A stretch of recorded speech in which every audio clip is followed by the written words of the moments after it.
और अब उसके बाद आप मोदी को ऊपर आ जाइए। क्या मोदी को मारने की एक बार कोशिश हुई है? जब चारों तरफ घूम रही थी इशरत जहां, आप लोगों के कमेंट्स देख लीजिए। कोई मुख्यमंत्री कहता है ये बिहार की बेटी है, कोई वो कह रहा था, सब उसको हाथ पे उठाए हुए थे कि ये असफल कैसे हो गई।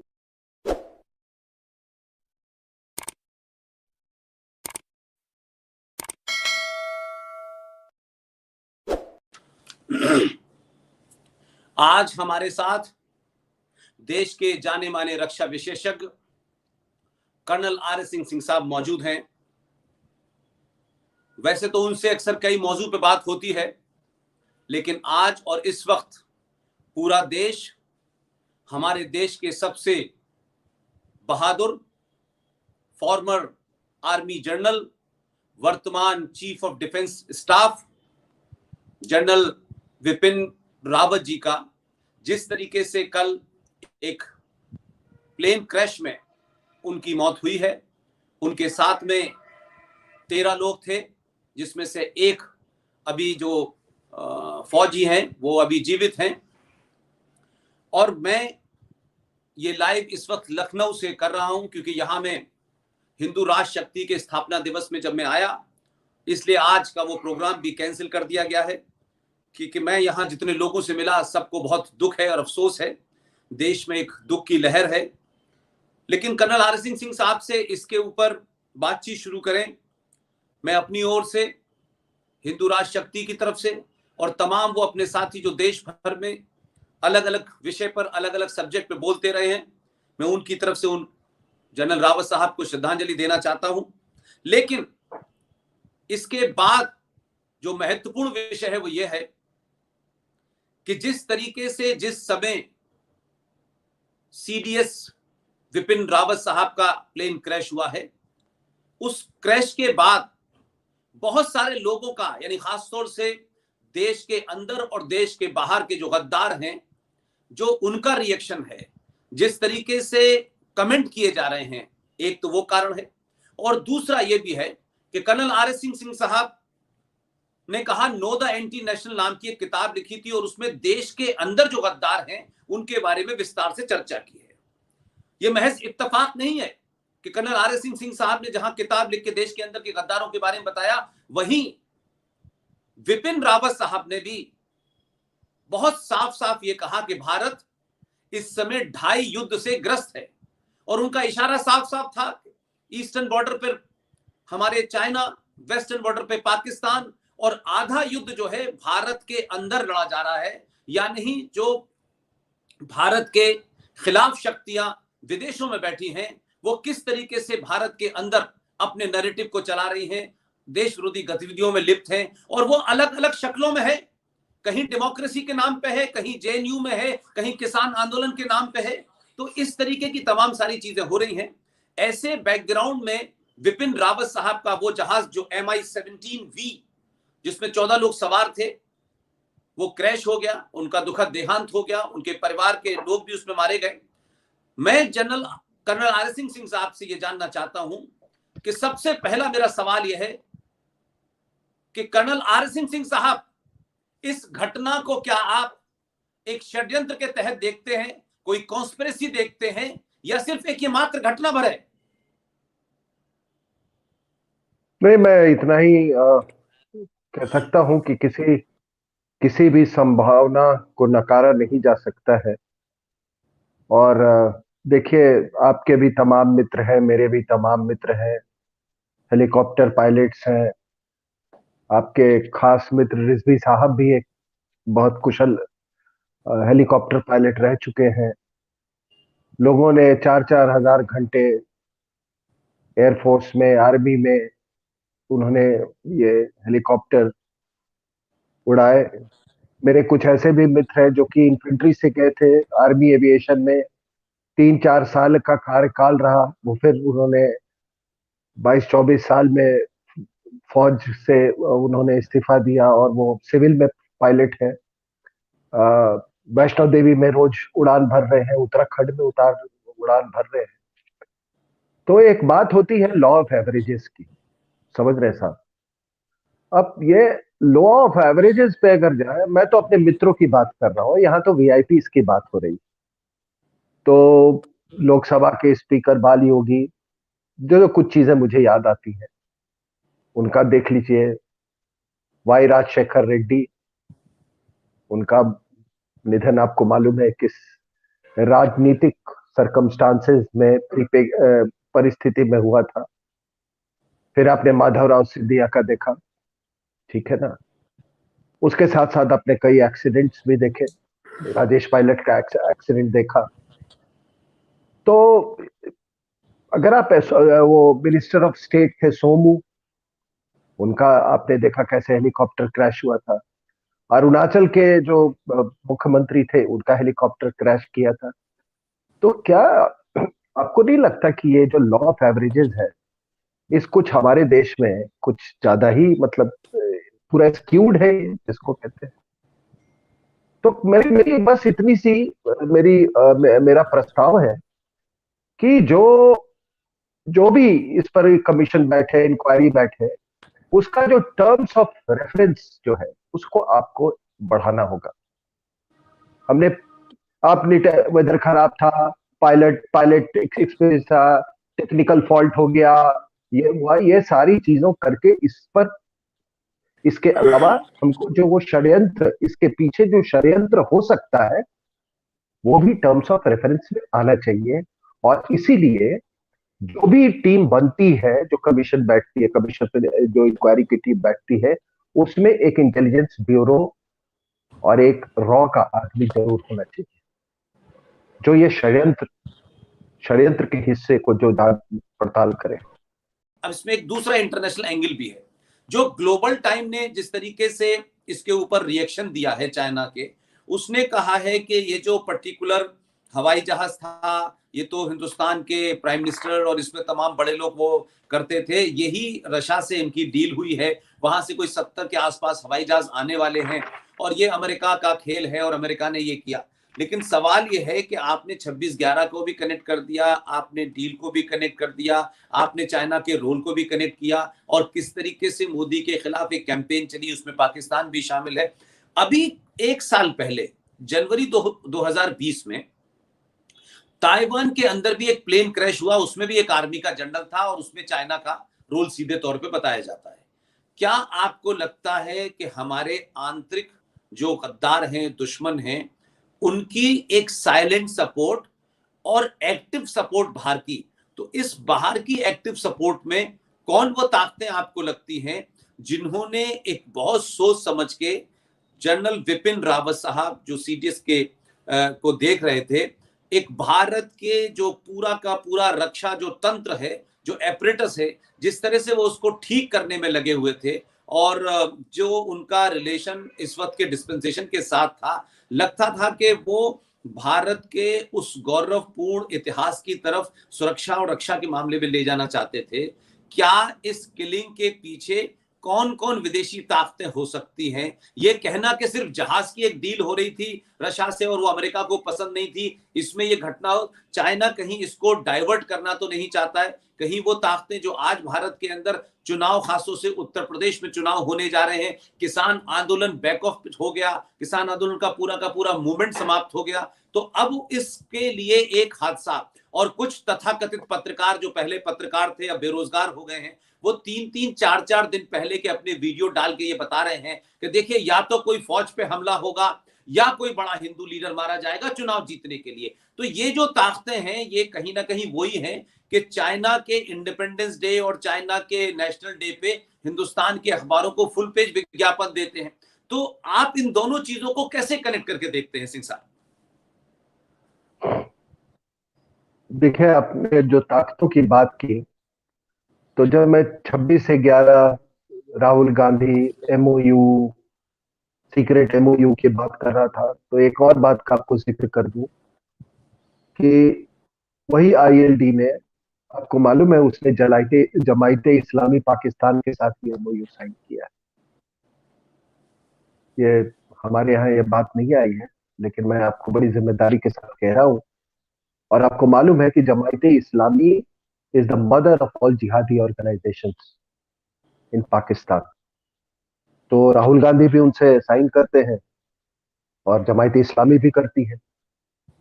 तो अब आपको ये त्रिकोण का समझ में आ गया 26/11 का। अब क्या है कि उसमें जब एक पॉलिटिकल पार्टी वहां की इंट एजेंसी से एमओयू साइन करे, और खास करके उस देश में जहां पे मल्टी पार्टी सिस्टम नहीं। मान लीजिए कि आज भारतीय जनता पार्टी वहां पर किसी से दूसरे पार्टी के साथ साइन करना चाहे चाइना में, तो वहां तो कोई दूसरी पार्टी है नहीं। तो जब आप कोई भी इस तरह का एमओयू साइन करते हैं तो आप वहां के, आप सरकार और पार्टी, और आपको मालूम है पार्टी वहां पे सब सब कुछ है। तो ये एक सत्ता परिवर्तन का इन्होंने एक तरीका ढूंढ लिया है चाइना को, और इनका हमेशा यही कोशिश रही है कि किस तरीके से ये बोगी चाइना चाइना के द्वारा कुछ ऐसे कारनामे करवा दो भारत के खिलाफ कि यहाँ की सरकार डिस्क्रेडिट हो जाए, और उससे सत्ता परिवर्तन हम करवा दें। तभी ये आपका नालायक छुप चुपके छुप कर ये डोकलाम क्राइसिस में, बिकॉज ये चाहता था कि उस समय भारत के खिलाफ, अब पता नहीं है क्या, कोई हो सकता है डॉक्यूमेंट्स भी लेके गया होगा। अब ये सत्ता में रहे हैं तो इनके इनके तमाम कुछ लोग होंगे ऐसे। यूं ही तो मुझे नहीं, he doesn't have the intellect. इसका इसका दिमाग इतना विकसित नहीं है कि ये कोई इंटेलिजेंट कन्वर्सेशन कर सके चाइनीज में। हो सकता है कोई डॉक्यूमेंट लेके गया होगा। तो वो इसीलिए आप रोज देखते हैं, रोज ये हल्ला होता है कि यहाँ पर दे दिया, रावत साहब ने उधर चाइना को इतना लैंड दे दिया, मोदी साहब ने इतना लैंड दे दिया। ये सब अभी क्या है कि China is a and Pakistan are political players in India. इस बात को आप समझ लीजिए। अब मैं जब पाकिस्तान की बात, आप पाकिस्तान चाइना ये पूरा ट्रायंगल को आपको देखना होगा एक साथ। अभी क्या हुआ साहब, अभी ये रशिया इंडिया चाइना आरआईसी की मीटिंग हुई। उसमें इंडिया ने जैसे मोहम्मद लश्कर ए तोयबा के खिलाफ उन्होंने जॉइंट कम्युनिके में कुछ मेंशन करना चाहा, चाइना ने मना कर दिया। चाइना के लिए दुनिया में एक ही जिहादी ऑर्गेनाइजेशन है, और वो है यूगुर मुस्लिम, यूगुर्स। बाकी कोई जिहादी ऑर्गेनाइजेशन नहीं है। ये बात लोग समझ गए। और आपने कहा कि कौन कौन सी ताकतें हैं, तो ताकतें वो है जो नॉन स्टेट एक्टर्स है पाकिस्तान के। और नॉन स्टेट एक्टर्स में कौन कौन है? नॉन स्टेट एक्टर्स में है Jaish e Mohammed, Lashkar e Taiba, Hizbul Mujahideen, Afghan Taliban, Islamic State, Indian Mujahideen, popular front of India, political parties in India, Khalistanis, माओवादी, members of the civil society.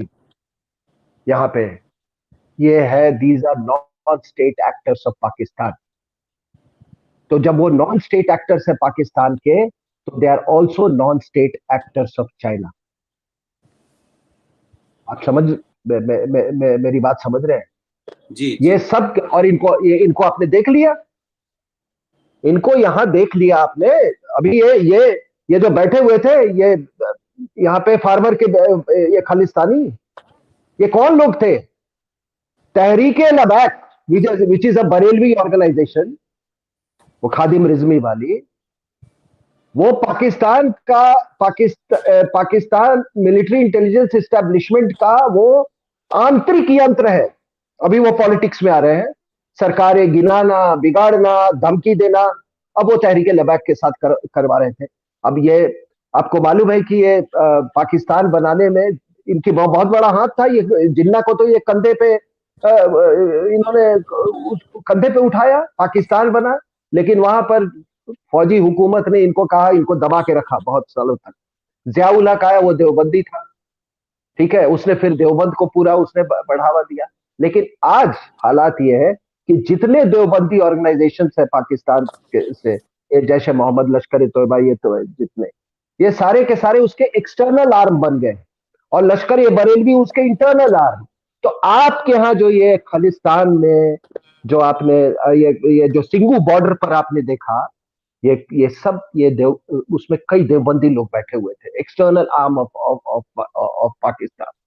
और आपने जो यहाँ पर देखा, अब बताइए साहब, ये विदेशी महिला, अब आपने क्या देखा जवाहरलाल नेहरू यूनिवर्सिटी में? कौन था वो टुकड़े टुकड़े वाला कन्हैया? आप तो, हम तो कह रहे थे वो माओवादी था, वो तो कांग्रेस में आ गया।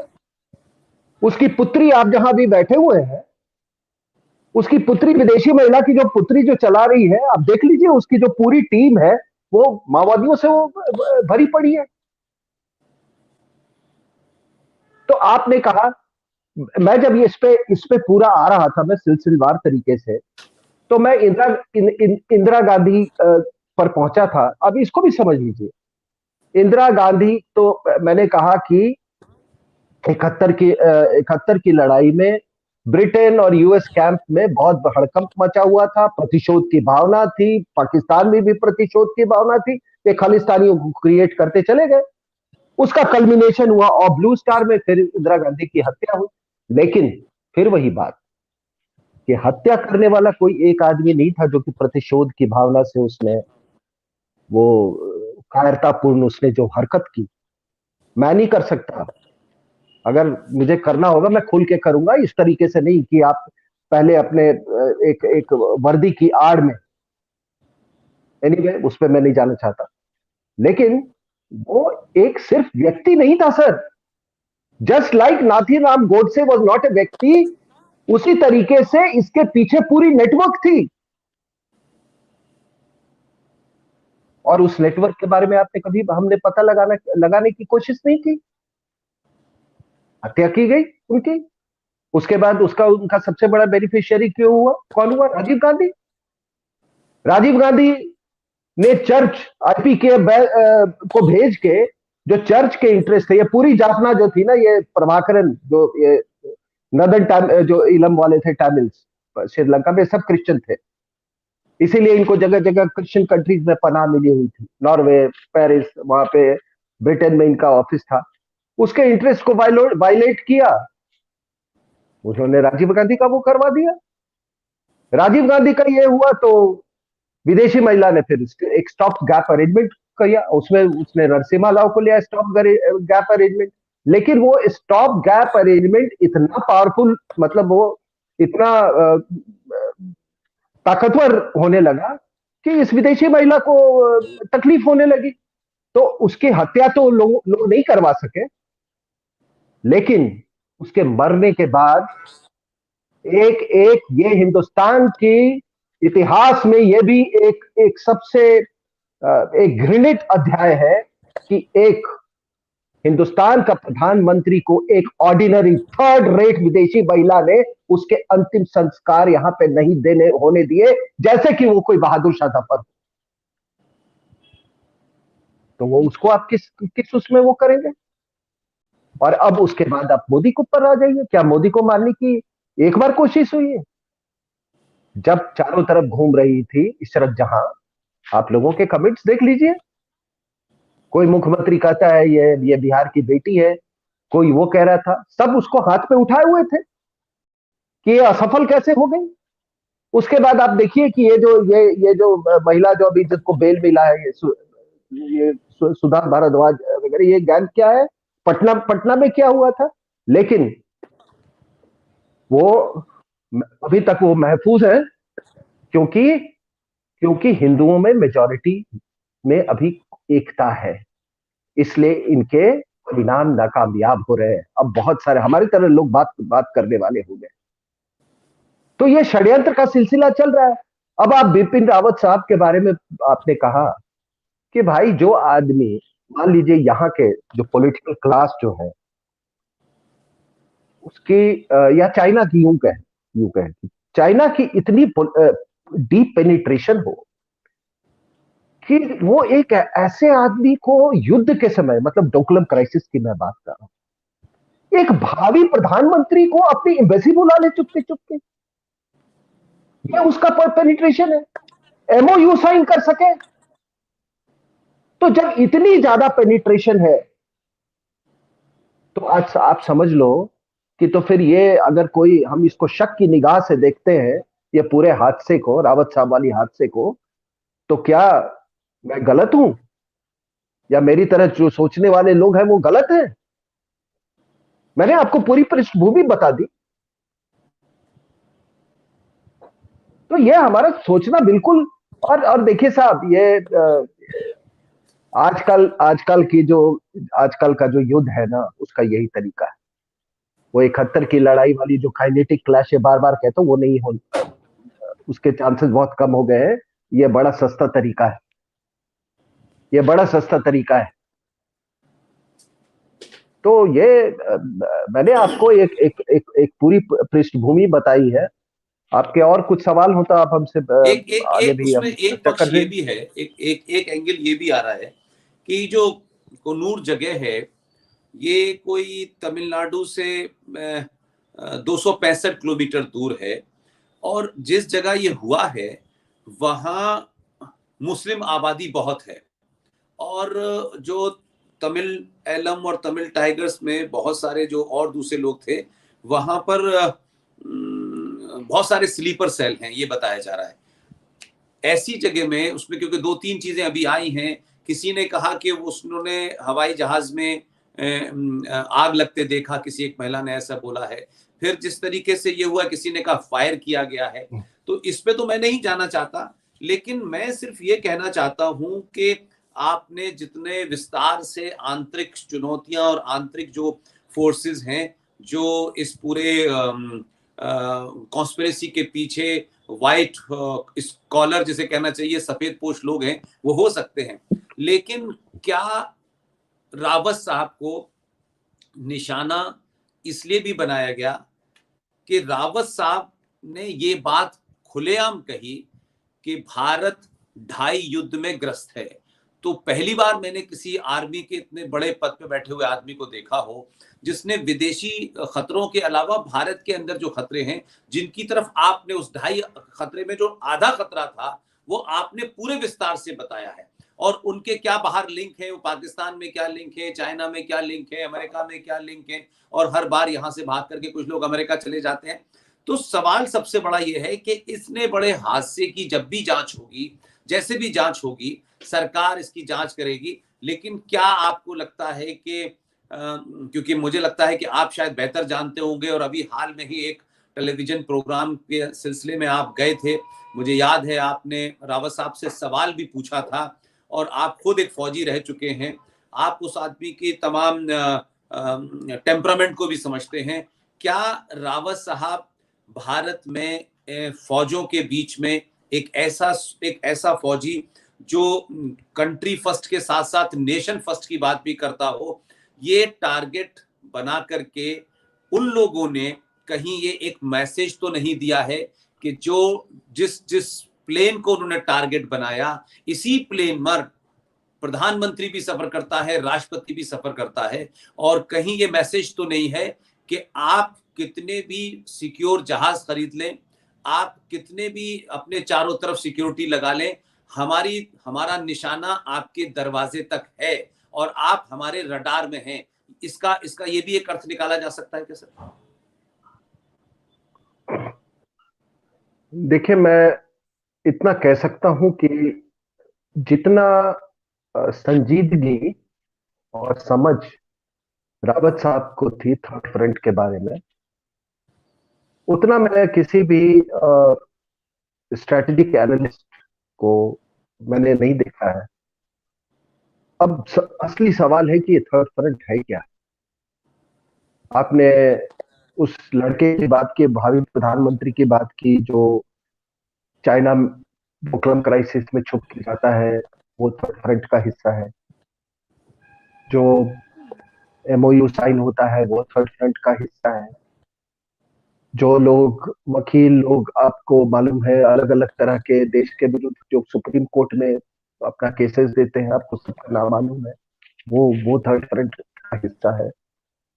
जो खालिस्तानी लोग और बाकी उनके साथी जो एक किसान आंदोलन के नाम पे बैठे हुए थे, वो थर्ड फ्रंट का हिस्सा है। और देखिए, मैं भी किसान राफेल पे मैं भी सवाल किसी उठाने तरह का वाले भी। किसान हूँ।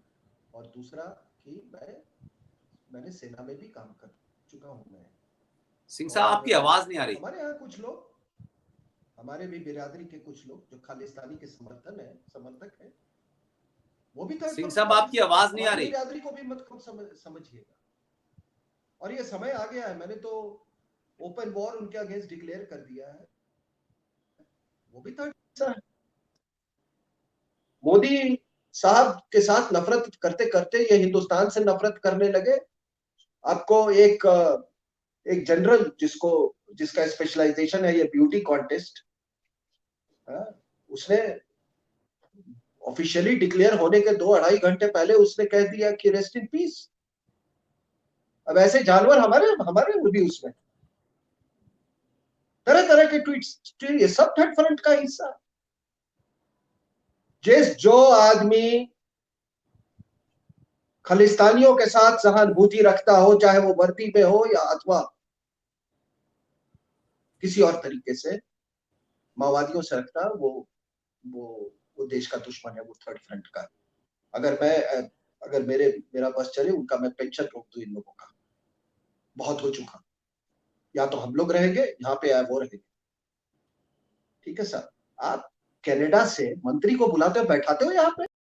भारी ताकतों के साथ मिलकर के हिंदुस्तान के एक होनहार, एक बहुत ही डेडिकेटेड, जो भारत राष्ट्र को मजबूत कर रहा था, ये जो किलिंग हुई है, इसमें आंतरिक पार्टियां या आंतरिक ग्रुप या आंतरिक बहुत सारे ग्रोह जो हैं वो शामिल हैं, और इसको बाहरी ताकतों ने मिलकर अंजाम दिया, जिसके पीछे भारत में वर्तमान सत्ता को कैसे कमजोर किया जाए, कैसे उसको डिसमाउंट किया जाए पावर से, ये शक्तियां। और आपकी बातचीत से मुझे लगता है कि आपने दोनों चीजों को बहुत खूबसूरती से कनेक्ट किया।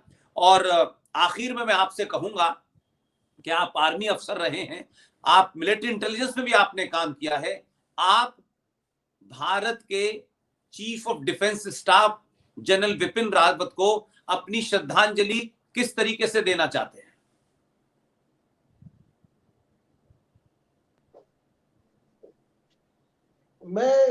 देखिए, हर व्यक्ति आपके ऊपर अपना छाप छोड़ता है, और वो किस तरह का छाप आप पे छोड़ता है वो आपके अपने चरित्र पे निर्भर करता है। और मैंने उनको एक बहुत ही डेडिकेटेड, एक राष्ट्रवादी, चरित्र से भरपूर और एक मिलिट्री इंटेलेक्चुअल के हैसियत से मैं उनको हमेशा याद करूंगा। उन्होंने बहुत गहरा छाप मेरे पे छोड़ा है। और मैंने उनसे कुछ सवाल पूछे, और मैं बता रहा हूं कि मैंने जब भी उन आदमी को सुना, अब इस लाइन में मुझे भी कोई 2 दशक हो गए हैं, तो आप ही लोग कहते हैं कि मुझे थोड़ी समझ है। मैंने इतना क्लियर माइंड का मैंने जनरल बहुत कम देखा है। ये तो मैं तमाम आते हैं लोग, हमारे फौजी लोग भी आते हैं, कई आते हैं टीवीज पर आए करके, जिसको बिल्कुल अनक्लटर्ड माइंड, कहीं कंफ्यूजन नहीं, कहीं कंफ्यूजन नहीं। और उस दिन मैं टाइम्स नाउ के उस पे था समिट में, तो दो सवाल मैंने पूछा था, और बड़े मैंने ये इंटरेस्टिंग सवाल था। आप देखिए कितना बढ़िया इसका मतलब वो जवाब था, कि मैंने कहा कि ये जो 90s में ये तमाम फौज वहां पे थी, इतने सारे सिक्योरिटी फोर्सेस थे, फिर भी हिंदुओं का पलायन हो गया, आपने उनको मैंडेट नहीं दिया था। तो ऐसी मिलिट्री स्ट्रेंथ, आर्म्ड स्ट्रेंथ का क्या मतलब, जब आपके लोग अपने ही देश को के अंदर में मतलब पलायन करने लगे? क्या करेंगे आप? खाएंगे उसको?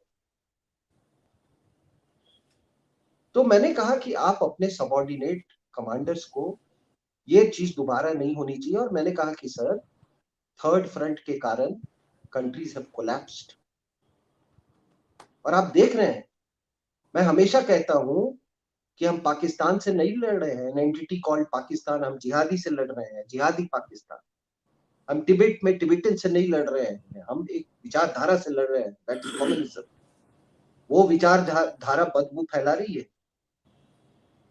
यहाँ पे अंदर तक, और हम लोग इंटरनल जो फ्रंट है वही एक्सटर्नल फ्रंट को फीड करता है। तो इसलिए मैंने कहा कि आप ऑटोनॉमी दीजिए। तो उन्होंने कहा कि उन्होंने इस बात की गारंटी दी कि मैंने बिल्कुल ये ऑटोनॉमी दे रखी है, और इसमें उन्होंने कहा कि हमारी सरकार ने भी मेरे को बिल्कुल इस पे एकदम क्लियर मतलब फ्री हैंड दिया हुआ है कि जो लोकल कमांडर है ऐसे 90 की तरह अगर हालात हो तो बिना किसी के परमिशन के वो उसको जो भी उचित कार्रवाई हो वो करे और सरकार उसको बैक करेगी। तो अब अगर कोई सोचता है कि इतनी बड़ी फौज के होते हुए 90 वाली बात होगी, तो उन्होंने आश्वासन दिया कि नहीं होगा।